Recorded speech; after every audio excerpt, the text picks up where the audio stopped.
नववर्ष मेला मैदान में दर्जनों स्टॉल लगाकर हिंदू नववर्ष और हिंदू धर्म से जुड़े साहित्य का प्रचार प्रसार किया गया था। वहीं संघ के प्रचारकों ने लोगों को हिंदू नववर्ष व हिंदू संस्कृति को अपनाने का आह्वान भी किया। वहीं इस आह्वान को आम जनता ने सहज स्वीकार भी किया। नमस्कार, आप देख रहे हैं जीना न्यूज। मैं हूं आपके साथ सुशील गोस्वामी। आज नववर्ष की संध्या पर, उसके बेला पर आज मथुरा के सेठ BN पोद्दार इंटर कॉलेज के मैदान पर नव संवत्सर को लेकर मेले का आयोजन किया गया है। और आप देख रहे हैं प्रति वर्ष नववर्ष मेला समिति द्वारा यहाँ लगातार 21 वर्ष से इस मेले का आयोजन किया जा रहा है और बड़े भव्यता के साथ भारतीय संस्कृति का प्रदर्शन करते हुए इस मेले का आयोजन किया गया है। आप देख रहे हैं ये प्रवेश द्वार है। प्रवेश द्वार पर भारतीय संस्कृति का अनुसरण करते हुए जो भी यहाँ अतिथि आ रहे हैं उनके सबसे पहले चंदन का टीका लगाकर उनका स्वागत किया जाता है। और मैं आपको दिखाऊं, यहाँ स्वयं सेवक खड़े हुए हैं, हाथ में चंदन की कटोरी है और जो भी यहाँ अतिथि आ रहे हैं उनके टीका लगाकर स्वागत करते हैं। ये हमारे भारतीय सनातन धर्म की परंपरा है, तो उसी के अनुसार ये टीका लगाकर स्वागत कर रहे हैं। जो भी व्यक्ति यहाँ आए उन सबको टीका लगाया जा रहा है। और इसके बाद यहाँ रंगारंग सांस्कृतिक कार्यक्रम की प्रतियोगिता भी हो रही है। जो विभिन्न स्कूलों के बच्चे हैं उनके द्वारा भारतीय संस्कृति को जोड़ने वाले कार्यक्रम, और आप देखेंगे मेले जैसा स्वरूप है। यहाँ तमाम स्टॉल लगे हुए हैं, विश्व हिंदू परिषद के हैं, राष्ट्रीय स्वयं सेवक संघ के हैं, तो यहीं बच्चों के चटपटी चाट की भी यहाँ कुछ दुकानें लगी हैं और कुछ ऐसे जो हमारे बिल्कुल स्वदेशी प्रोडक्ट बनाने वाली कंपनी है जो मथुरा की हैं उनके भी यहाँ प्रोडक्ट लगे हुए हैं। तो यहाँ अलग अलग स्टॉल है जो कहीं ना कहीं भारतीय संस्कृति जो है उसको दिखाने का यहाँ प्रयास किया गया है, लोगों को जोड़ने का प्रयास किया गया है। और बच्चों के मनोरंजन के भी यहाँ साधन है। बहुत सुंदर त्रिमूर्ति शिवलिंग है, एक भगवान शिव का शिवलिंग है। और मंच पर आप देख रहे हैं तस्वीरों में कि रंगारंग कार्यक्रमों की प्रस्तुतियाँ भी हो रही हैं। तो बड़ा ही सुंदर ढंग से नववर्ष मेला समिति द्वारा विक्रम संवत 2079 की पूर्व मेला पर यहाँ आयोजन किया गया है। और आप देखेंगे यहाँ तमाम लोग संघ से भी जुड़े हुए खड़े हैं। आइए उनसे बातचीत करते हैं। आपका शुभ नाम? ओमवीर सिंह सिसोदिया। ओमवीर सिंह जी, आज नववर्ष की पूर्व संध्या पर ये मेले का आयोजन किया है, क्या कहेंगे इसे लेकर? बड़ी हर्ष की बात है कि हम लोगों का, हमारा सौभाग्य है कि हमको भी इधर आने का मौका मिला। और नववर्ष में जो भी बच्चों ने नए नए कार्यक्रम हुए और हमारे संघ के लोग और भी हैं, हमारे महामंत्री जी भी आए हुए हैं और बड़ा हर्ष की बात है, बहुत खुशी की। अच्छा प्रयास है, अच्छा प्रयास हुआ। सकरवार साहब, आपको नववर्ष की पूर्व संध्या पर जीना न्यूज की ओर से बहुत बहुत बधाई, शुभकामनाएं। धन्यवाद। आज यहाँ नव संवत्सर का जो मेला है बड़ी प्रसन्नता हो रही है और ये परंपरा मैं समझता हूँ मथुरा में बहुत अनूठी है और बहुत लंबे समय से, मैं तो करीब 2-3 दशक से देख रहा हूँ। तो भाई साहब, मैं आपसे सीधी बात कर रहा हूँ कि मथुरा है 3 लोक से न्यारी धार्मिक नगरी है। मेले और ऐसे धार्मिक आयोजनों का यहाँ कोई कमी नहीं है, एक एक दिन में 4-4 जगह लगते हैं। लेकिन ये जो मेला है नव वर्ष को लेकर है, इसको लेकर क्या कहेंगे आप? बिल्कुल सही, बहुत सही बात है। दरअसल नव संवत्सर जो हमारे हिंदू समाज में जो नवदुर्गा होती हैं, ये जो अप्रैल महीने शुरू होती है गर्मियों में, इसका पहले दिन से शुरुआत है, आज से जो अमावस्या है। तो ये नव संवत्सर पर हमको हिंदू समाज के जो हमारे जो नई पीढ़ी है उसको समझना चाहिए कि नववर्ष 1 जनवरी से नहीं होती है बल्कि आज से होती है, नंबर 1। दूसरी बात, अगर इस पर हमारे जो आयोजन होते हैं इस तरीके, उनमें हम लोग ज़्यादा से ज़्यादा भाग लें, अपने बच्चों को बताएं, युवा वर्ग को बताएं, अपनी महिलाओं को बताएं कि हमारा हिंदू नव संवत्सर ही नववर्ष की शुरुआत वाला दिन है, पहला दिन, और इसको मान्यता मिलनी चाहिए। इस पर जो है दरअसल सरकार क्या करेगी, ये इसको तो हमें अपने दिल से सोचना चाहिए कि हम एक दूसरे को बधाई दें, आज के दिन दें। बहुत अच्छा जो है आयोजन किया है, हर तरह के स्टॉल है खाने पीने की, इसके अलावा प्रचार प्रसार की और विश्व हिंदू परिषद की। पूरा आनंद आ रहा है, पूरा आनंद आ रहा है। संजय जी, कैसा लग रहा है? आप तो इसमें जुड़े हुए हैं और सामाजिक संस्थाओं में भी आप रहे हैं, तो इस आयोजन को लेकर क्या कहो? मेरा ये कहना है कि हिंदू धर्म एक ऐसा धर्म है जिसने सभी धर्मों को अपने में समावेश किया है और उनकी सभी चीज़ों को अपनाया है। क्या हो गया है कि हम लोग अपना ही नववर्ष भूल गए हैं। आज हिंदू नववर्ष 2 अप्रैल से शुरू होता है चैत्र मास का, और चैत्र मास प्रतिपदा में नवदुर्गा से पहले हम लोग जो है जनवरी में ही सबको मनाते हैं। आज की नई पीढ़ी जनवरी को ही नववर्ष मनाती है और इसको जानती भी नहीं है। मेरा सभी हिंदू जनमानस से ये कहना है कि आप लोग यहाँ मेले में पधारें, अपने परिवार को लेके आएँ, बच्चों को लेके आएँ, क्योंकि और सब चीज़ भी अच्छी, हमको सबकी अच्छाइयाँ लेनी है और हमको अपने आप को भी नहीं मिटाना है। सभी से पुनः ये निवेदन कि आप इस नववर्ष को आनंद लें। अपनी संस्कृति अपने धर्म को बचाने का एक अच्छा प्रयास है। सबसे पहले और मेरा सभी से ये कहना है कि अपनी संस्कृति को पहचानें, अपनी ज़मीन से जुड़े रहें। श्री राधे। और भी हमारे साथ हैं, आपका शुभ नाम? मुरारी लाल अग्रवाल। आज नववर्ष के पूर्व संध्या पर मेले का आयोजन है, क्या कहेंगे इस मेले को लेकर? एक्चुअली क्या है, ये मेला आज से तो नहीं है, 21 वर्ष से लगातार मेला समिति करती आ रही है। 21 वर्ष से हो रहा है। और इस जो वास्तविक नव वर्ष है वो तो ये चैत्र का ही होता है। और ये जुलाई का, वो जून का, जनवरी का जो नव वर्ष है उसमें काय की नवीनता है। भयानक ठंड में हम लोग परेशान रहते हैं। नवीनता का मतलब होता है जिसमें शरीर में स्फूर्ति आए, नई नई कोपलें खिलें।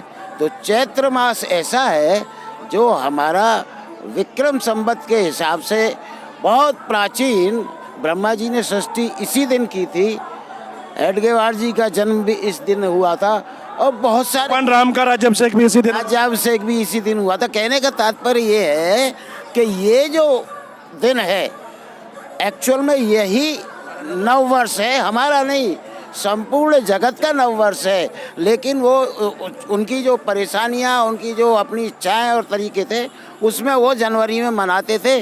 अब लोगों के अंदर ये जागरूकता होनी चाहिए कि भाई जो वास्तविक नववर्ष है उसे हमें जानना भी चाहिए और उसे समझना भी चाहिए, प्रोत्साहित भी करना। तो चलिए ले चलते हैं, ये राष्ट्रीय स्वयंसेवक संघ रिफाइनरी नगर का है और यहाँ भी ये लोग बैठे, आइए इनसे जाने कि आपने जो ये राष्ट्रीय स्वयंसेवक संघ का शिविर लगाया है नववर्ष मेले में, क्या उद्देश्य है आपके इस शिविर का? जो है लोग घरों से आते हैं, गर्मी बहुत पड़ रही है, जल ही जीवन है, जिसको पानी मिल जाता है खाने की ज़्यादा इच्छा नहीं रहती है, पानी जिसको मिल गया वो स्वतंत्र हो जाता है। इसलिए लोग गर्मी में आते हैं परेशान होकर के। पानी की सबसे बड़ी समस्या बनी रहती है। जल सेवा कर रहे हैं?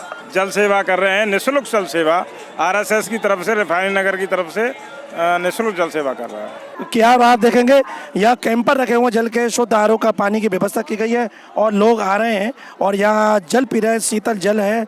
और उसी के साथ मैं दिखाऊं तो यहाँ चंदन भी टीका के लिए है और इलायची है, सौंफ है, यानी कि जो अतिथि आए उनके स्वागत की जो हमारे सनातन धर्म की परंपरा है उसका यहाँ अनुसरण करें। आपका शुभ नाम? मैं पंडित राजेश अग्नोत्री भागवताचार्य। क्या सेवा कर रहे हैं आज?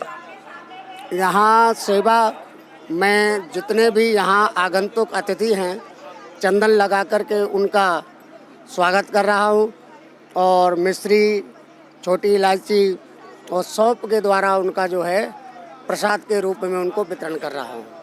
आपका शुभ नाम? मीरा अग्रवाल। मेरा जी, आपके ने क्या शिविर लगाया है?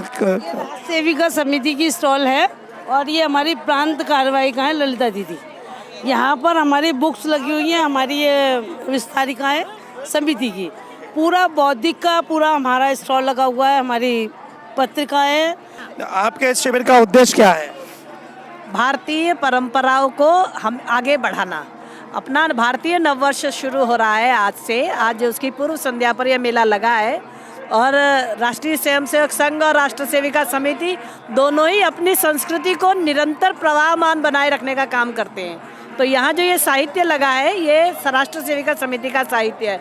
इसमें हमारे यहाँ गाने वाले गीत हैं, पथ प्रदर्शनी वंदनीय मौसी जी ने जो रामायण लिखी थी उसके राम कथा के प्रवचन है, ये हमारी दिनदर्शिका है। इसमें हिंदू नववर्ष जो हिंदुओं के पूरा साल होता है, इसमें प्रत्येक दिन त्योहार का होता है। ये पंचांग है, एक तरह से पंचांग है, पर प्रत्येक दिन त्योहार, तो कैसा त्योहार है वो सब इसमें लिखा। ये नीम और तुलसी का क्या महत्व है आज जो यहाँ रखे हुआ खासकर? जी, नीम और तुलसी आपने देखा, ये नववर्ष कोई ऐसे ही नववर्ष नहीं है, हमारे पेड़ पौधे भी इस समय खुशी मना रहे हैं। तो नीम चूँकि रक्त शोधन का कार्य करता है, तो नीम की कच्ची कोपल और मिश्री खाने से, मतलब जो कहना चाहिए, नीम कड़वा होता है, नीम के कड़वास को दबाती है मिश्री, और नीम से रक्त का शुद्धिकरण होता है और पूरे वर्ष भर के लिए क्या कहते हैं, ब्लड प्रेशर वगैरह कुछ नहीं होता है। क्योंकि आजकल प्रदूषण ज़्यादा है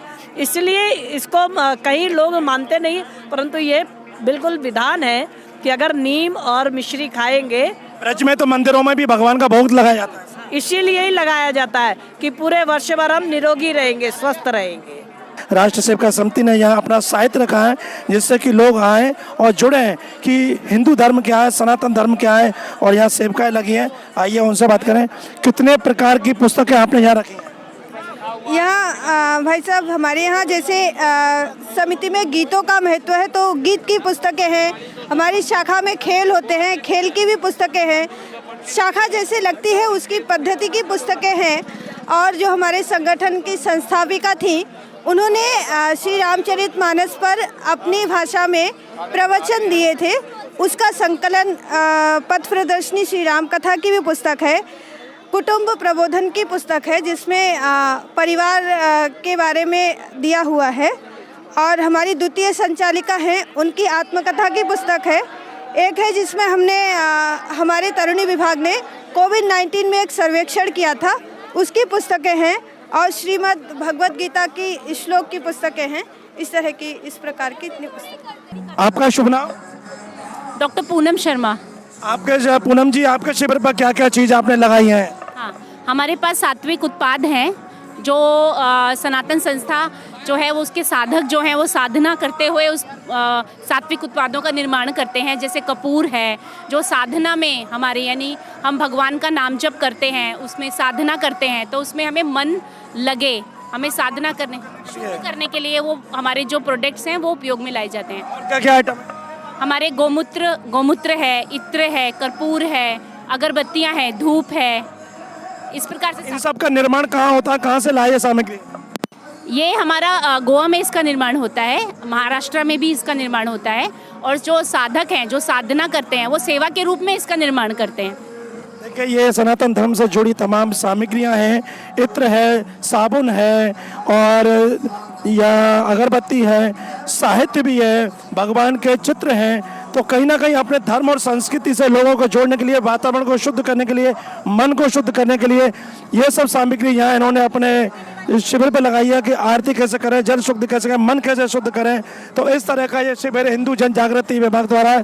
तो आपने देखा कि आज जिस प्रकार से हमारे सनातन धर्म को जो नववर्ष है विक्रम संवत और उसकी जो प्रतिपदा के दिन हम अपना नया साल मनाते हैं, उसकी पूर्व संध्या पर आज मथुरा के सेठ BN पोद्दार इंटर कॉलेज में ये नववर्ष का मेला लगाया गया है।